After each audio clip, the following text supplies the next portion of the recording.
network. I see Jenny coming to the table here.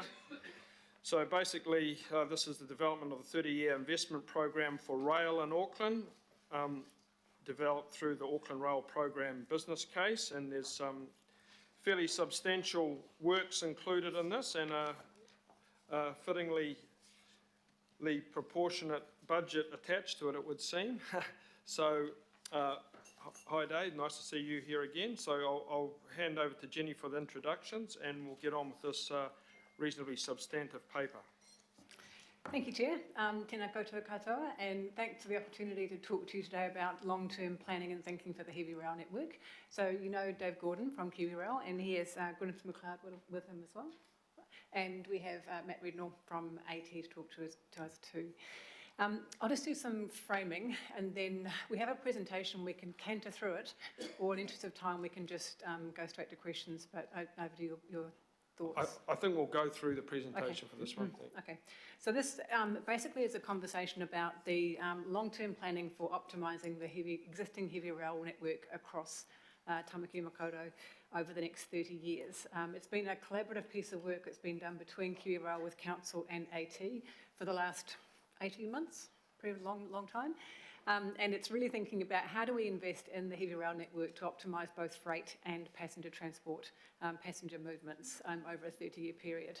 So it sets out a lot of different stages and different phasing of investments we can make over 30 years to achieve some goals, which the team will take you through. We're not asking for a decision today. This is really an opportunity for you to inquire of the team and ask any questions that you'd like to cover. I'd make the point that this work is a really critical piece in the long-term kind of thinking and the jigsaw of the overall integrated plan for Tamaki Makaurau for transport. It's really important we get this work done so we can look at how all the pieces fit together, from light rail or rapid transit to heavy rail to walking to cycling to other forms of investment. So we bring them all together in that concept of the joint integrated transport plan. But having this work done on the heavy rail network future is really critical to that. Dave, do you want to make any comments? This has been through our AT Design and Delivery Committee yesterday for a conversation. But Dave's also taken it to the Kiwi Rail board. Do you want to make a comment on anything? I'll just add, just add a couple of points. Most of this you will have seen before in presentations that I've given, so I don't think there's huge surprises to come. But for me, the important thing is you've not seen this with AT and Kiwi Rail sitting at the same table. This is something that is genuinely a partnership between the two agencies. It's not something imposed from one onto the other. It's something we have both agreed is the right approach for the heavy rail network. And it's a key thing is that we're wanting to maximise the value of the investments that have already been made. The council is funding a huge chunk of the city rail link. It's funding other things. This is about maximising the value of investment as opposed to starting on something new. As Jenny said, we're not looking for approvals at things. This is just a further exposure. I mean, what we're going to follow with this is an intense period of debate and consultation, but I can confirm this has been through Kiwi Rail's board, and they are very supportive of this matter entering the public domain for that purpose. Through you, Chair, I might invite Matt to canter us through the presentation. Yes, you can probably move through it reasonably expeditiously, but I think it's useful just to get a quick summary of what's before us. Thank you. Yeah. The remote control. Cheers. Thank you. Sorry. Good afternoon, everyone. So I really set the context of what we're looking at for the 30-year investment plan. So it's not only looking at Auckland, but also at the nation. And it's looking about how we can provide choices and sustainable transport for passengers, but also how we can start looking at how we can improve the networks for businesses and really about decarbonising the freight network. And we really look at the rail network as part of that key supply chain, connecting the ports and the customers across particularly the North Island, but also down into the south. When we're looking at the Auckland context, we're really looking at the Auckland plan, the intensification of the land within the urban area, but also in the greenfield area, and the expansion of the rail stations that you've currently seen around Drury are an example of that. The rail network sits within the rapid transit network, similar to the North Busway, and looks at those extensions that we're looking at with the Eastern Busway. But the heavy rail network delivers on freight movement as well as passenger, so it is a different there. And in terms of looking at that national and regional context, it's about how we can start separating the freight and the passenger movements to create a safer, more efficient network within Auckland, but also how we use that network to connect into those ports. So it's a key economic developer and enabler for Auckland and the country. When we talk about the 30-year investment programme, it's on top of the comments that Dave Gordon made around we're already investing in the network at the moment. And so this is about looking beyond that investment. So once CRL is open, we've got the network running, the rebuild is finalised, and we're getting that patronage growth up and more freight on the network. We can really see some constraints happening by the early 30s. So that red line shows when our current network is running at the capacity. The new trains that are going to be on, we're reaching about 40,000 passengers there, 42 million, passengers there, and our freight growth is growing considerably through there. So in terms of looking at that future and what we need to do in phases over the next 30 years, it's really about looking at outcomes for our three users. And we did have the Waikato region here earlier talking about that interregional movement, and that's an important factor of what we're looking at. But it's also about providing better access for maintenance so we can maintain the better network better and quicker and get more efficiency out of it. It's about how we can deliver on that get up and go timetable so that there's frequencies every 7.5 minutes for passengers, and also actually being able to optimise the freight movements, getting longer trains and more trains moving to those ports and those key transit hubs for freight. So when we look at that evolution of the rail network from today without CRL, we can see that with CRL we get the inner city connector and an inner city loop providing a connected network. And when we look out to 2051 to the preferred programme, we can see we get an outer connection as well, a city connector. So we really start getting a network and we get more track and more capacity, particularly to those port areas to deliver on freight. Plus more tracks to deliver on those growth areas. We have got a size of Napier city centre coming into that south. So how we actually focus on rail movement through there is going to be important. So that delivers on 6 key infrastructure investments that KiwiRail have brought to the table before, and shows how we can break these 6 investment areas into phases to deliver that over the 30 years.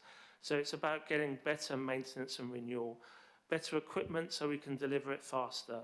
It's about how we can remove the safety and the inefficiencies of road and rail level crossings. How we can improve the signalling and powering to make sure that we are decarbonising the network completely, and how we can provide more passenger fleet services and more places to store them across the network to get that sort of turn up and go frequencies. And as part of that, to improve the customer experience, it's about how we can improve those station upgrades. An important part of that, though, comes with increasing the track. And through there, we show those yellow areas where we show that new crosstown connection to form that outer loop, and also the forward tracking of the Southern Line to provide for those increase in freight services, express services from the south as well into the city, and to deliver on those new target growth areas. All this, though, requires a programme of works that have a lot of interdependencies, and when we look at this at the programme, it is really a complex programme that is larger than some of the mega projects that are coming to the table at the moment. It is a phased approach to build on growth and also to build on getting the most out of the network that we want. And also we have significant freight supply changes with potential rail traffic between the ports, will have an impact on the timing and the urgency of the investment. So in terms of the affordability of that investment, the current 30-year plan is unfunded. We are working through those funding processes, and it is something that is phased. And in the first decade, what's going to be important is particularly the planning to make sure that we've got the footprints and the designations in place so that we can deliver within the second and third decade. And Kiwi Rail and AT, we are advocating with the Crown to identify how funding can be unlocked to deliver the joint programme, both for CapEx and for OpEx. So I'll leave it there and pass over for any questions. All right, open up the floor now. We have Councillor Walker and Member Ashby leading us off. Councillor Walker. Sure, could you just go back to that slide that showed the rail? Yeah, that'll do. No? That one there, okay. So we've had a change in government. Looks like light rail is going to be scrapped, but that doesn't mean to say that we haven't negated the need for mobility. Are you reconsidering the prospect of heavy rail to the airport so that you're completing the overall heavy rail network, part of which would be the Avondale to Onehunga line, and obviously that would feed into the heavy rail to the airport, which is already very close from the vicinity of Puhinui and equally Mangere. And you could have a secondary loop, which could also enhance resilience and freight movement and passenger movement. The plan didn't look at heavy rail to the airport. In part that was because of light rail, but not entirely. Today I came in from Wellington, caught the bus to Puhinui and caught the train in to the office in Ellerslie, and it's a good service. I think the investment to put heavy rail to the airport, which would only really have a passenger benefit, doesn't, to my mind, stack up relative to putting the money elsewhere. And I think potentially a dedicated busway or something, airport to Puhinui, will probably be a better use of capital than the airport as a rail link as a whole. I also note that if you've got a train going to the airport from the North Island main trunk, it's going to occupy a train path, so it's going to chew up some capacity. That capacity is then not available to any train that is travelling either side of Puhinui. So if it's going from the CBD, no one on that train can go to Manukau, no one can go there. And if it's coming from the south, no one can go to the CBD. So it chews capacity. I don't think it's something that we would certainly see as being seriously contemplated in a 30-year period. Even so, it'd probably still be a damn sight cheaper than 30 billion on light rail or whatever. Anyway, let's not go there. The other question I've got just goes to the level crossing issue.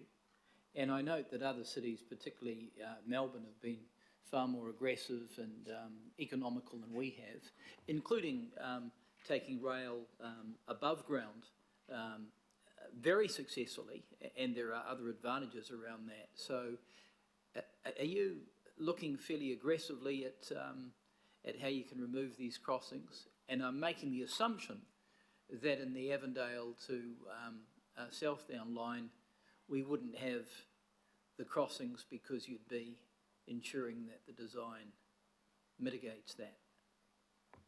Yeah, through Chair, yes, and Auckland Transport did come to the committee last month to talk about the level crossing programmes. So the team are aggressively looking at those proposals. In terms of the Avondale Southdown line, yes, that would be something that needs to be looked at as part of that future planning and design. Just a last related question, very quickly. Given the dramatic need for us to reduce emissions, is there any prospect of packaging any of these exercises up, like the crossings and the like, so that we're getting carbon credits effectively from them, because, you know, they're long term? The answer is to that is we would, I think, be looking for every way possible to ensure that we got the maximum bang for buck out of Can those you look things. at it? Well, absolutely. That'd be great. Member Ashby.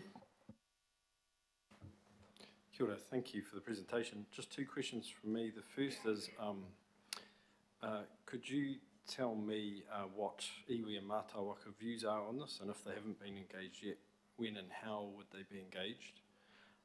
And the second question is, obviously the existing heavy rail network stops at Swanson, and I hear always questions of what's happening north of there, which is nothing, and it's not on this plan.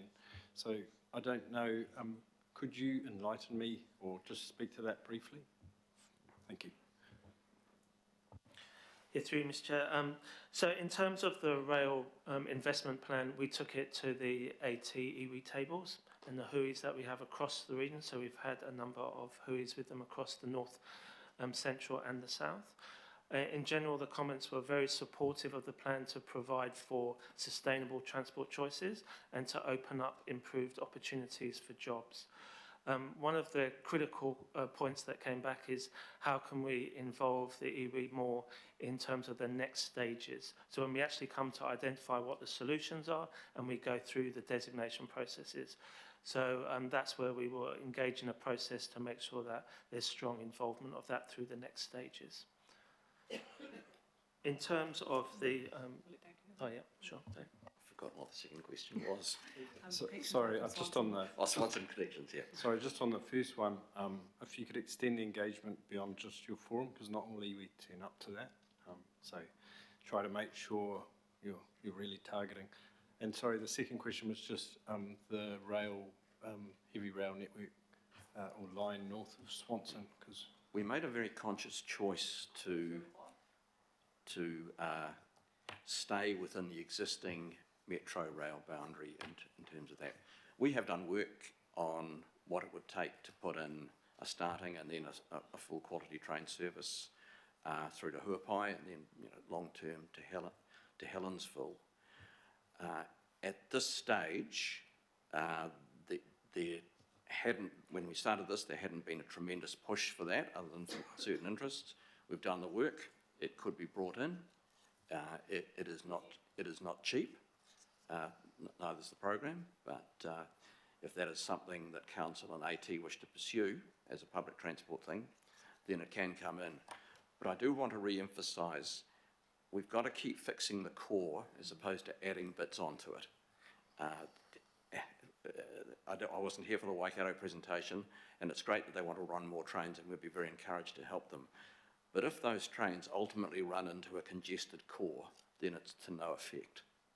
So that's really why we focused on the inside. Okay, Mayor Brown. Thanks for the presentation, Dave.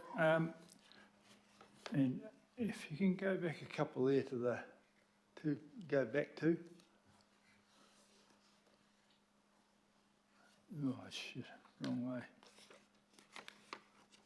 There's a map right at the start there that shows the Auckland rail network in its current context. And then back a couple more. First one, just about. There we are. The bit on the right there is kind of how the freight should go eventually, but there's a couple of bits missing.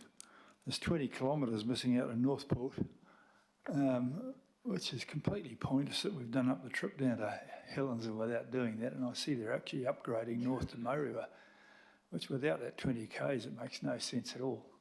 So I don't know where that's got to. And then back over a couple there, you've shown that Avondale to south down to Westfield really, which is really important, linking up of the freeing up the freight thing. I think that's live, but I'm not sure if it is. Maybe I'll take the Northport one first. Look, Mayor, we are funded to take the design for the next stage for Marsden Point.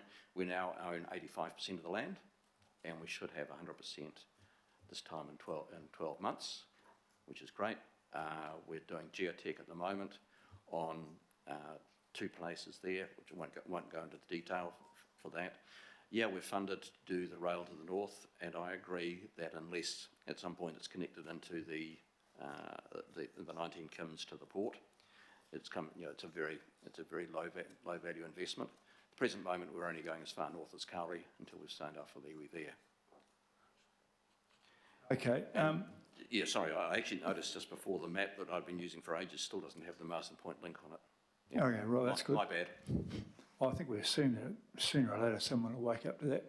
But I see the other thing that I'm getting confused with whose transport strategy I've got now, outgoing governments and ingoing governments, and I'm getting them all mixed up, and it's not clear yet. But there was talk of a four-lane motorway out to Marsden Point. Well, that serves no purpose whatsoever. There's a perfectly good highway out to Marsden Point now, and the only people on it are logging trucks. No one goes there other than them. So can you sort of, whenever you get the opportunity to say, well, I think we'd rather spend that money on the rail, if you get the chance. I don't think I'll ever be shy about advocating rails roll up here. My answers. Thank you very much for that. Thanks, Mayor. Councillor Lee. Thank you. Can we go back to the slide of the future network, please? Okay. We're talking about 30 years, right? This is a 30-year vision. That looks like to me like the 1929 Auckland rail network with Avondale to Southdown, which I think was conceived in the 1940s, as a mirror image of the Eastern Line, as you can see, through Glen Innes. But apart from that, and of course the CRL, that's your 30-year vision? Yes, it is, because there's a lot more of it within the corridors that exist. 30 years ago, or 40 years ago, whenever it was 2 lines to the south, two lines around. It's actually 4 lines to the south, which means you can mix freight and passenger traffic. It involves a full re-signalling to ETCS level 2, which means I can bring the trains much closer together. It involves sufficient power that the diesel fleet that we currently operate can be electrified. And if we get the electrification, which is a couple of drawings back between Tauranga and Auckland, and that down to Palmerston North, 55% of our freight will be under hot wire, zero carbon. Okay, we could analyse this then by strengthening the resilience of main trunk line, the main road, main line in to Auckland. That's very sensible. One would expect that as a matter of course. And so rather than being bold, we could say here, you're being conservative, careful and so on. What then do I see in this 30-year vision? The ... the dopey light rail to the airport idea is still there. Don't you folk get the message? Oh, I guess. Well, yes and no, I'm getting it from you, but as the day this thing was drawn, light rail was still on the thing, and I don't know, I don't know what the government will do. Don't get me wrong. I support light rail, but I think you folk have an obligation to understand the strengths and weaknesses of light rail where it works best in an urban environment, and where heavy rail works best. And I hear you dismiss Councillor Walker's concerns about the restoration of the original commitment to a heavy rail link to the airport, not just from Auckland, but also to enable a heavy rail connection from Hamilton and Point South to the airport, the main gateway into the country. That got dismissed, but you still are persisting with this failed, to be kind, light rail project. And I really think you need to do better if this is a 30-year vision, honestly. Just a minor matter, I know this is a sore point with AT. The situation to the northwest, particularly around Huapai, is calling out for the provision of passenger services on the existing rail line to the existing station, and yet AT have been absolutely resistant with a whole range of one excuse after the other, turning down the local community. when are the people in charge going to listen to the public who pay the taxes and pay the rates on this one, please? It's a 30-year vision. I'm extremely underwhelmed at this. Okay, so I think that's a view that's come through from a couple of councillors as far as the Huapai line goes.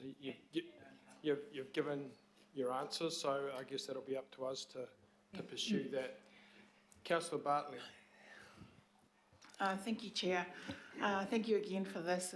I'm raising the same thing that I raised when you've presented to us previously regarding the Avondale to Southdown line and how it goes through Onehunga, affecting Onehunga High School, affecting 36 homes across 8 streets, affecting the primary school, the community house, St. Peter's Church, Scotland House on Onehunga Mall, and an old railway museum on Alfred Street, and the People's Garden. So I'm just wondering, like, what can be done? Otherwise, I'm going to keep raising it every time you come here. And the local board has also resolved their opposition to this line as well. It means nothing. I might ask Gwyneth to talk about the discussion she had with the local board, but I guess we are at an impasse here on this one. We've owned a corridor through Southdown to Avondale since the 1940s. It's been on the plans. I accept that for most residents they would have expected that to never happen, and just for it to suddenly come along is a shock. We haven't done the detailed design of it and how the effect gets mitigated, but I know it will be unwelcome. A number of the properties you refer to are actually our properties. It's land we own and it's leased in those gardens, and they are leased on that basis. The design through Onehunga will be the most critical element, and I think if it's just ending up being a freight line, then I would see a severe level of community opposition. If that line is also used for passenger services and it has local amenity, I think the opposition may be different. But just at a slightly personal level, if I had lived quietly next to a quiet park for 30 years and then suddenly rail lines coming along, of course people are going to be upset. Of course they're not going to like it. And that's the debate we have to have, because the choice is don't cross the isthmus. Just stay with one line. Have it even less ambitious 30-year plan. It can't go anywhere else. Okay, thank you, Councillor Bartley. Councillor Henderson. Thanks, Chair. Look, I have some agreement with the line of questioning of Councillor Lee, but probably form different conclusions. But, you know, this is a 30-year plan, not a 10-year plan, and so it needs to be sufficiently visionary. I'm wondering why we haven't included the northwest catchment area there, and by that I mean Te Atatu, Massey, you know, where most West Aucklanders actually live already and have no rapid transit at all. I'm also wondering why we don't look at the Northern Busway and conversion there.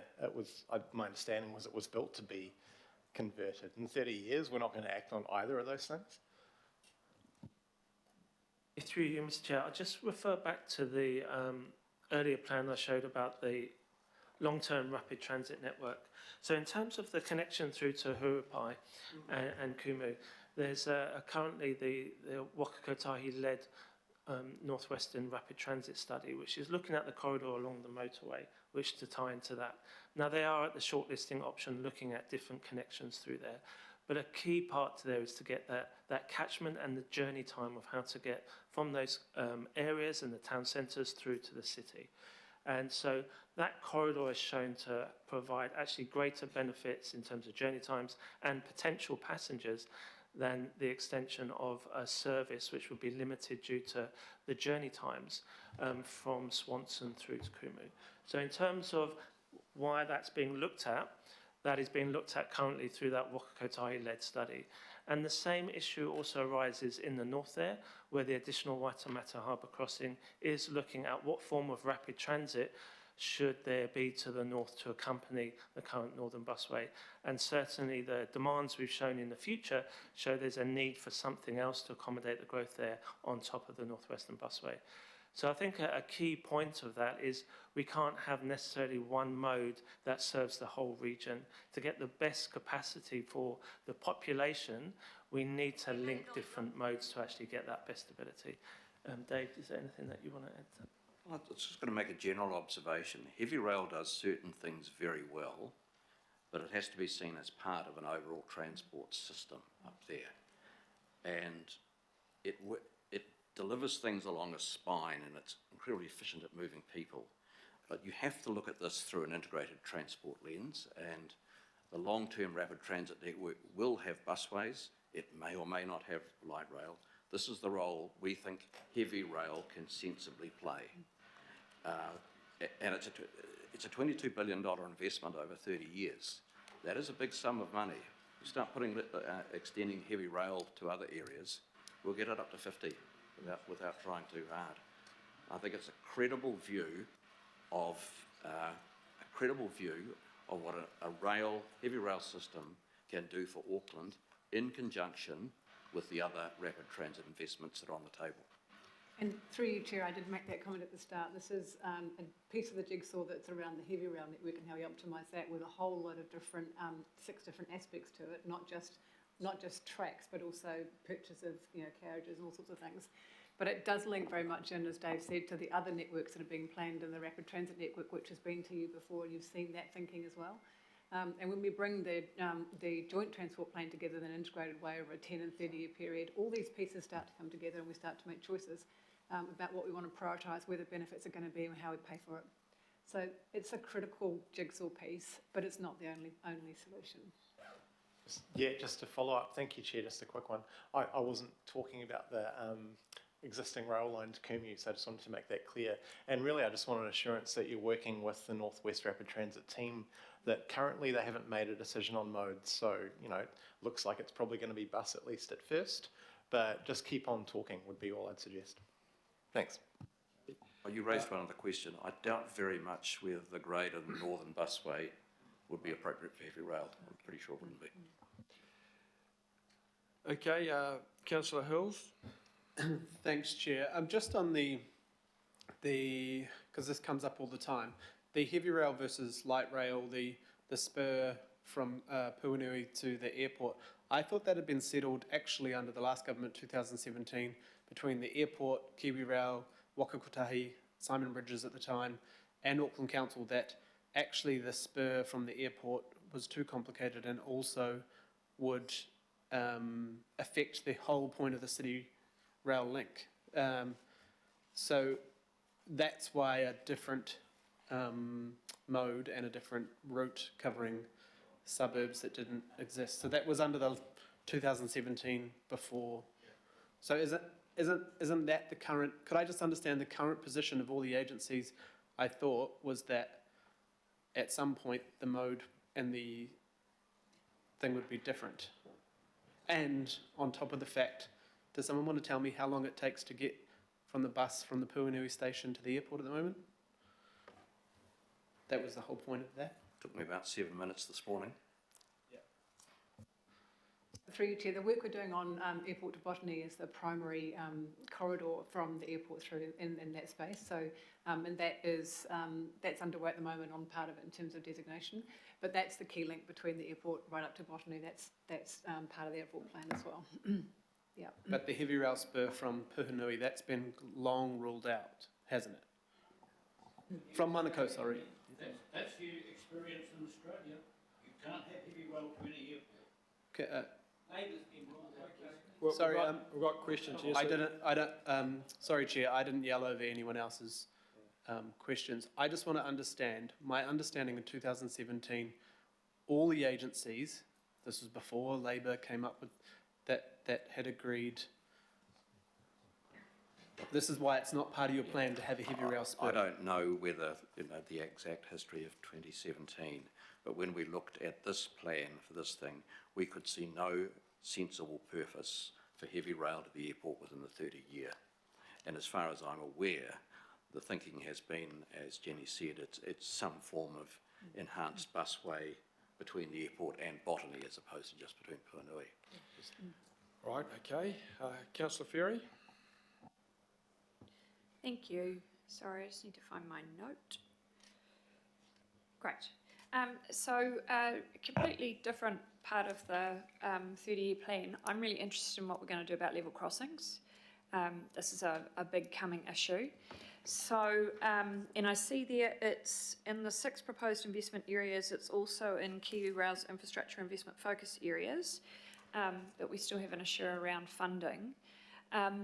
One of the issues that's coming up is obviously we had that 220 million in ATAP that was supposed to do all the Southern Line crossings, but it's now only going to do Takaninis, and the sort of scope creep, the budget on that has blown out quite considerably. This is obviously something that's, you know, I mean, it is going to cost a lot of money, I don't doubt that, but we've got something like 1,000% increase in a relatively short period of time on those Takanini ones. Yeah, how can we, you know, how are we going to move forward on this? Because we absolutely have to. It's integral to making sure that we get the most value out of the City Rail link, that we can move people, both the people who are going on the train line, but also the people who need to cross the train lines. So look, in the plan itself, Councillor, we'd allocated circa $3 billion for the level crossing removal throughout Auckland, which is a mixture of closure, and that was presented, the general concepts were presented there. Some of these things are relatively simple, and some, like Morningside, St Jude's Road's another one, and one of the Takanini ones I forget I visited at Christmas, impact dramatically on a lot of the businesses around there. Our KiwiRail's view, which may differ a little bit from that of AT, is that this can only be dealt with by some form of independent agency, which is the Melbourne and Other solution, is the way to do that. Now, whether that's an AT sub-agency or something like that, I don't know. It's a transport and urban problem. The rail issue is possibly the lesser of the things you're trying to solve. So it's not a very satisfactory answer, I know, but I'm of the view that in 30 years' time, you cannot have road and rail mixing in Auckland. Through you, Chair, our Chair mused on this issue at our own board meeting as well, and really kind of identified the traditional view that rail's always kind of ploughed through and gone through, and it's up to the roading to kind of work its way across and pay for it. But in a modern kind of society, we can't really go with that view anymore. It's got to be much more of an integrated conversation, and we've got to have a conversation about who pays. So that's something we will have to pick up with the new government about how that works. But it is we need to change our thinking really about how these two interface with each other, and the board's definitely aware of that. Just a follow-up, I think we have a workshop, perhaps, is it coming up specifically on level crossings, or is it on this plan? Maybe, yeah? Yeah, I guess just a heads up that we need to have a lot more data, and I'm really interested in that Melbourne example, that idea that these are, yes, this is a transport issue, but actually, as with the City Rail link stations and things, there's an urban uplift opportunity here as well, if we get these right. New open spaces, absolutely. All sorts of things. That has been the Melbourne experience. Yeah, great. That if done properly, you get an urban development outcome. We'll bring in Baron Hodges. Yeah, just to comment, look, we had some information provided on level crossings, and there is a workshop planned for level crossings, so we have a good debate and good discussion and really understand how that process works. That's coming. Councillor Newman online, are you there? Yes, I am. To a certain extent, Julie's question and your answers given some useful insight. But I mean, we can't just be picking up the cost of the level of the grade separation just because of cost blow up. But can I just ask 2 quick questions, if I may, on a point of process? Is this presentation, is this informing the KiwiRail's prepared briefing to the incoming minister? You'll have a shareholder minister, so I'm assuming that you prepared this document in this form or similar based on this plan for that document? Yeah, look, we have written our BIM for the incoming ministers. This does form part of that BIM and an important part of it. Okay, if the priorities change and if your board's the direction of where your shareholding board changes, we're going to see something different coming back from you in the next couple of months. Do you anticipate? Look, I don't. I mean, if you look at this through the lens of 3-year election cycles, we'll probably be sitting here in 30 years' time still looking at the PowerPoints. I don't think we're going to turn around and say, oh, there's a change of direction and all this is out, and etc. To me, this is entering a period of public debate, which is what our board wants to have. So if you want heavy rail to play a role in Auckland's rapid transit and part of the region, then this is what you need to do. So we're not going to come back with a set of instructions to say it's all off, because that's not what this is about. This is about signalling a future, not something that's in the next couple of years. But your board, you may find that your new board will have a different view. Can I ask one final question? Last time you were here, we had a discussion about maintenance issues in the rail corridor around graffiti, rubbish, all that green waste crap that's littering the corridors in the Auckland region. You conceded it was a fairly defeatist response from you at that stage, but you'd give it some more thought and work. Any progress on that? Not a tremendous amount, because I've been focusing in on this. Over Christmas, we will be having a bit of a blitz on certain areas of the corridor to clean up. But the answer was I thought I would undertake to come back to this committee when I actually had a substantive proposal. All right, okay. Thanks, Dave. We'll hold you to that one. Councillor Foley and Councillor Williamson. Kia ora, Chair. Thank you. I'll keep it fairly brief because I think most people have asked questions along the lines that I was asking them. But just picking up on this idea that this is a future plan, you're signalling for the future.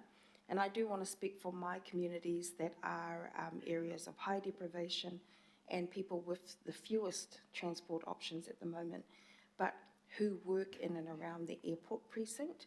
There are thousands that come from Otara, Papatoetoe, Botany and beyond, out to further south in Papakura and Pukekohe and beyond. And so I'm just asking that you don't take things off or cross them off the list. If you're thinking of having a future vision, keeping light rail or heavy rail there as an option for those people. And the comment that you made about, oh, it's just passengers, but we're talking about thousands and thousands of Aucklanders. And the number is growing because that precinct is becoming more and more important as an employment hub for our communities as well. And anyone who's tried to drive to the airport at a certain time will know that the roads are absolutely clogged because there's only one way in and one way out. And currently the rapid, I know that that's there, the rapid bus transit program, but currently it still doesn't serve many of the workers in my area, for example, very well because of the hours they work. And so just keeping that future vision and keeping an open mind, that's all I'm asking. Kia ora. Thank you. Thank you, Councillor Foley. Councillor Williamson? Yeah, I'll be very quick too. It's just don't want to be left out. When Councillor Henderson talks about the West and how big population base, just know that the Howick local board is the biggest population of all the local boards. We don't have a single thing called a state highway. You've got motorways to Africa, SH16, 18, 1s, 20s, 20As. We don't have anything like that. And we've got a huge population growing further out to our west when you go to Whitford, Maraetai, Beachlands and so on, that are all going to need to come through us to move into the city. And the number of presentations I've seen since I've been here for a year in which the PowerPoints talk about the north, the west, the south and the centre. So this is a plea. There's one hell of a big bloody population unserved out to the east. And the tip of Music Point is further north than the ferry buildings. So don't call us south, we're east. I've got the coordinates out there.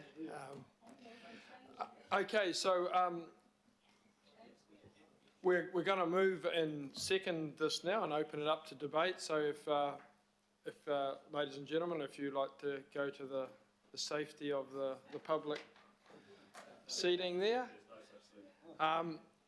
So I'm going to, hopefully wind this item up soon, but I know there's been some strong views on this, and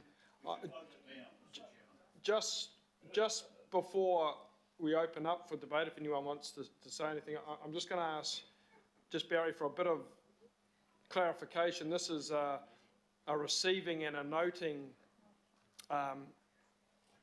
paper.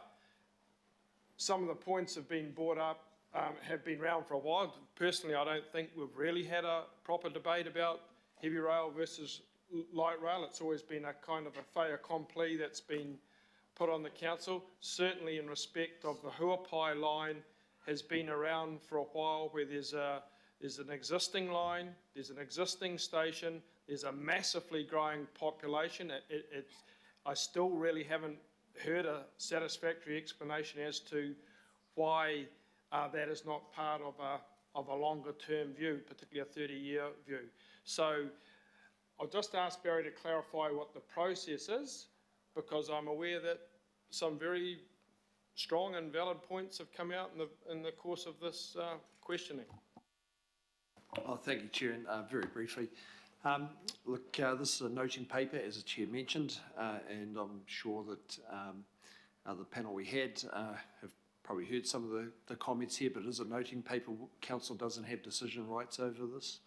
But what we, Council has real input into is the RLTP and the RPTP, and this is part of that. So that's where that opportunity will come as we work through those.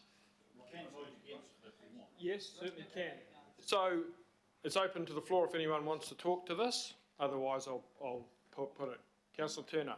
Just want to reiterate how important it is for that Huapai train connection, and it is existing, and it has, it doesn't even have to be a long-term plan. It can be a tomorrow plan. We can activate it and utilise it. Thank you. Thank you, Councillor Turner. Councillor Walker. I just want to endorse the comment that Councillor Turner made, and to make the observation that you've got battery technology that can be retrofitted now, so you're not dependent on full electrification, and that should happen soon. And also endorsing the comments that Councillor Lee has made around heavy rail to the airport. I would like to see some more information around that. Light rail, I'd suggest, is dead now, and that's a considerable saving, maybe $30–40 billion.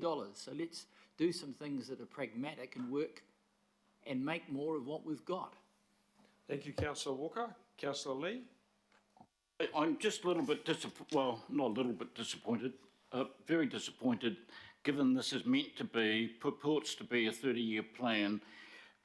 The naysaying I heard about, for instance, a heavy rail to the airport, which is essentially a 7-kilometre link from the main trunk line, reminds me of the pushback we got for years when the Auckland Regional Council championed electrifying the Auckland rail network. It won't work, Aucklanders won't use trains, etc., etc., etc. All sorts of excuses. And what I heard today in regard to heavy rail to the airport, and even the pathetic little services to Huapai, just disappointed me. So I'm going to, as a matter of principle, I'm going to vote against the whole thing, just to send a message. Thank you. Okay, thank you to Councillor Lee. Councillor Sayers online. Thank you, Mr. Chair. Just reinforcing the point about Huapai not being on the maps. That's very disappointing, and I would just like to signal to the Auckland Transport staff there that it needs to be on there. If it's not going to be on there, we need a detailed explanation in the papers about why not. But hopefully they've heard the essence of the call from a number of councillors today asking why it's not there. I need to advocate for my area, John, and just say to you, it's disappointing that it's not there. I'm surprised it's not there in some form over a 30-year plan, and it should be. Thank you. Okay, thank you, Councillor Sayers. Member Ashby? Kia ora, thank you. I'm just jumping on the bandwagon of supporting the connection to Huapai. My understanding is the two iwi up there are also supportive of that, although I'm not speaking for them here. So I'm just also tabling that. Thank you, Member Ashby. Councillor Hills? Kia ora, Chair. This plan, obviously we're not passing it, we don't have decision-making power, but I think generally it does show the thrust of what is, I guess, funded or purported to be funded. I do wish it was a little more ambitious, especially to the north and to the northwest, but that is sort of up in the air at the moment. My point on the spur to the airport was that I had felt that it had been counted in and out a number of times and then counted out by various governments. And I did want to say that at the moment, from the shore, I get the bus, then the train, then the bus, and it costs about $7 from the shore. The bus from Puanui is very quick, about 10 minutes, and I would not see the point right now in investing in a rail on top of that very, very convenient service from Puanui and that fantastic new station.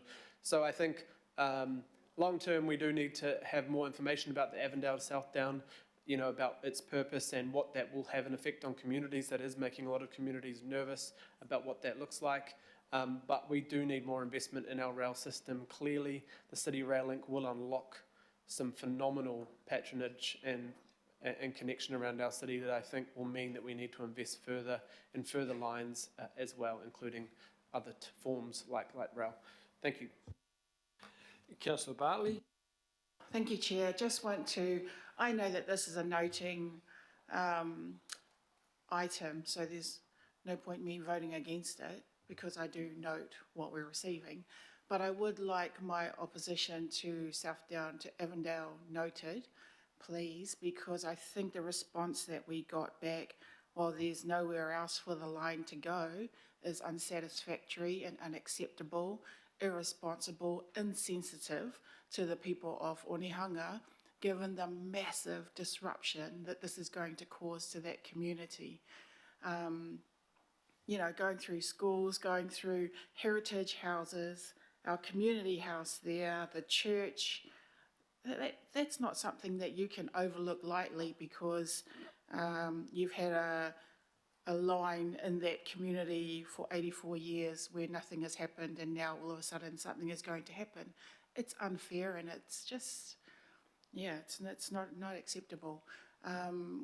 Amity was proposed to go through the Riverside community in Panama or Tahoe, 87% state housing in that community, and we were able to advocate to come up with a different option rather than rip through a community.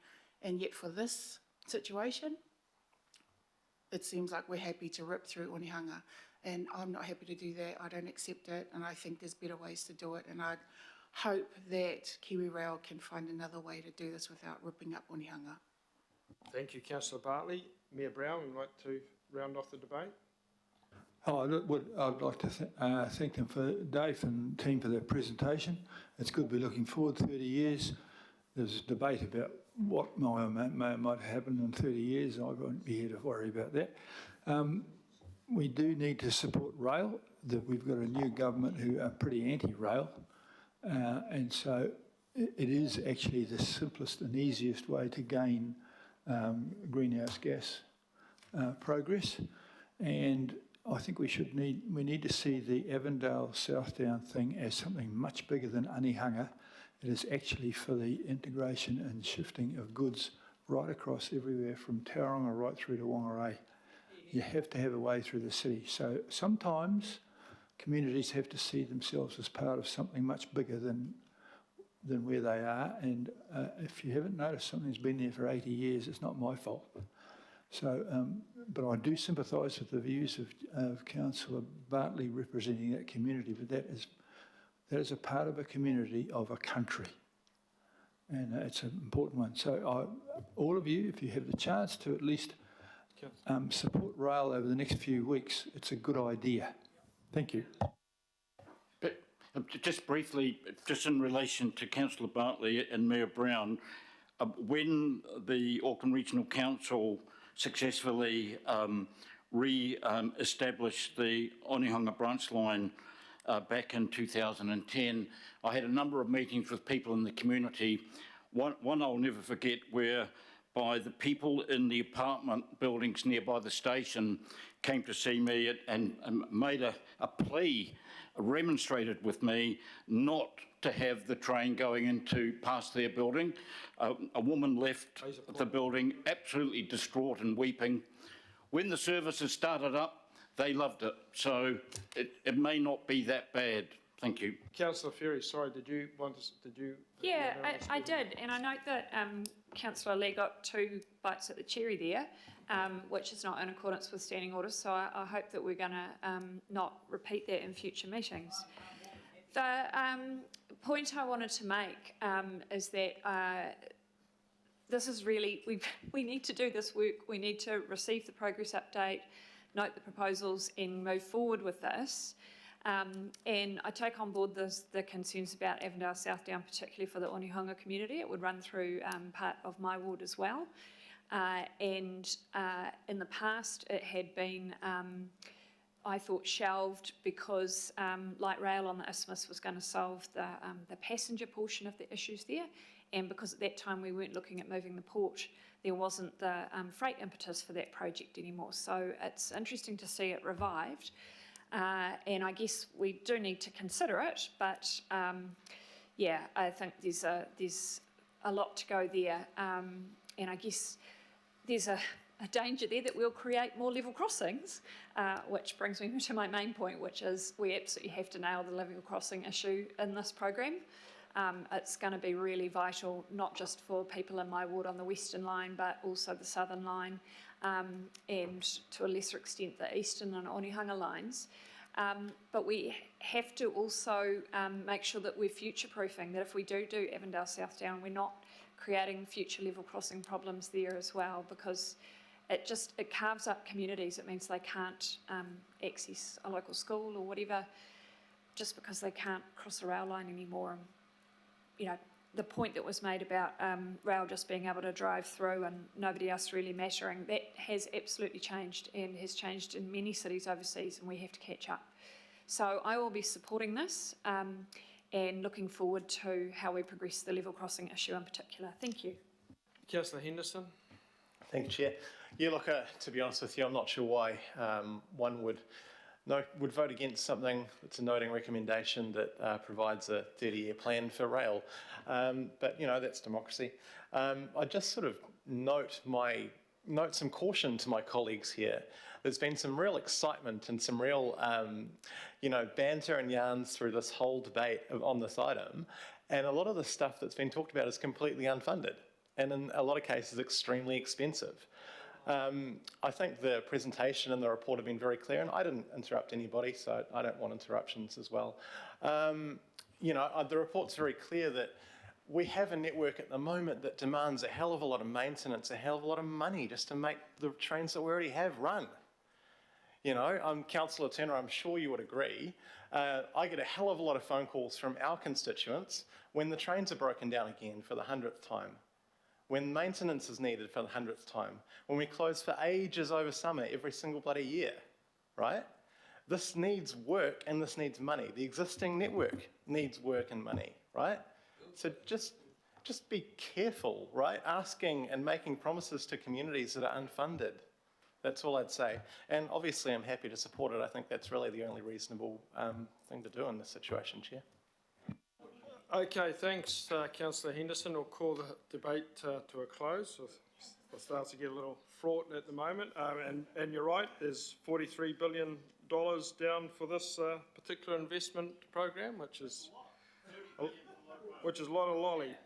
So it's been, I don't think it has been moved. We have a bit of order, please. I've actually found the side conversations okay, well that's not rude. a point of order, and you're right, things are getting a little loose, and I'll take responsibility for that. I haven't been quite as tight as perhaps I should have been, but there you go.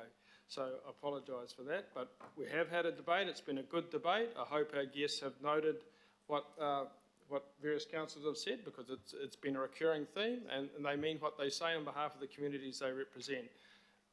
Barry has explained the process as far as we go and our ability to interact with it, and this is a noting and receiving report today, but as always, people are perfectly entitled to vote the way they see fit and have recorded as such. So, having said all that, I will move it. I'll look for a seconder. Councillor Brown, Mayor Brown. Jeez. Devoted. There's been a change of government, so who knows? Okay, so it's been moved and seconded. Is someone genuinely calling for a division? Yeah, okay, then it has to be by division. So Lati just, you got them.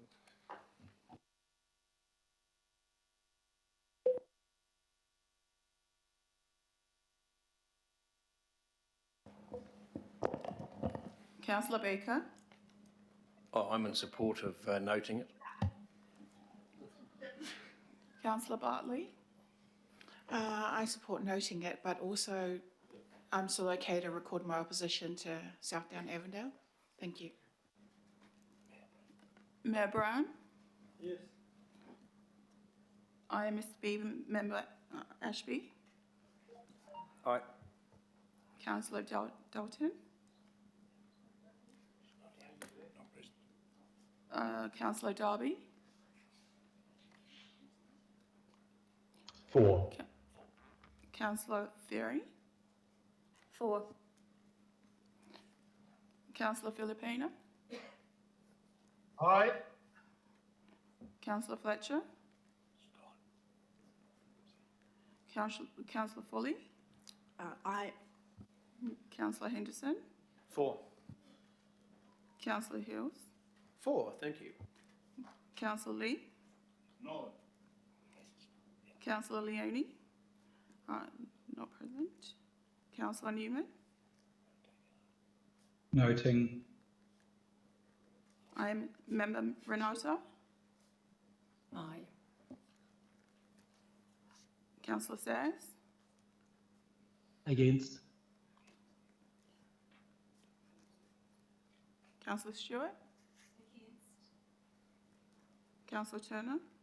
No huapai, against. Councillor Walker. Against. Councillor Williamson. And Chair. For. So what's the result there, Nata? That's carried. Okay, it's been carried. And on that note, we conclude today's meeting. Thank you for your attendance. Thank you. Enjoy your weekend. Thank you. Well done, Councillor. Is that North Harbour way? Terrible. No one knows what it is.